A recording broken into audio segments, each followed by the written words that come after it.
Welcome to webwatchworld.com. This is a quick look at the Mumford Micro Set Watch Timer. Please visit webwatchworld.com for all the details, more photos, and the discussion, and for many more wristwatch reviews. This is the deluxe Mumford model with all the features and the computer software, but after using it for about a year, I don't think the software is needed actually. I realize now that all I need is something to indicate how well my watches are running. The software and a lot of the other features are superfluous for me. All I need is something that shows me the actual beats per hour and the balance wheel amplitude and error. These are the only things a rank amateur like me can mess with anyway. Turn on the timer, and one of the quirky features is you have to adjust the volume dial, but there's no real indication of what's best. It makes a big difference in the readings, however. The first thing is to get the rate running correctly. This is the Molnija 3603 movement, so it should run at a theoretical 18,000 beats per hour. The timer usually figures out the rate correctly.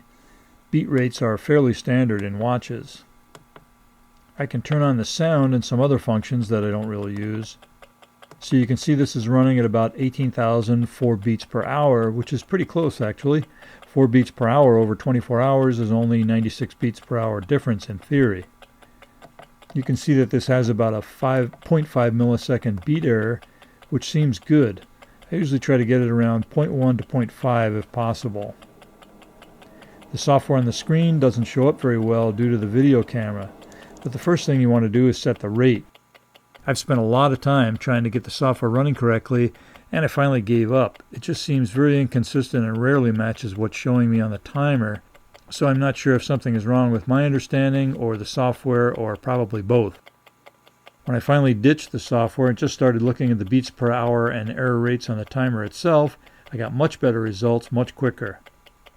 The software basically only gives you a visual look at what's happening on the timer, but actually I don't find that very useful.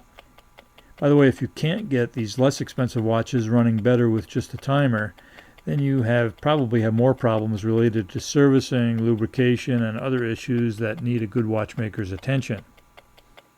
You can also show the amplitude with the software and a few other features, and you can run it like a paper tape, but that doesn't do much for me either. Okay, it's interesting, but for my purposes, it really doesn't tell me much. Again, back to the timer itself, really all I want to do is look at the rate and the error. You can see as I change the position of the watch that the error changes also, and the rate changes slightly, but actually this watch is in pretty good shape.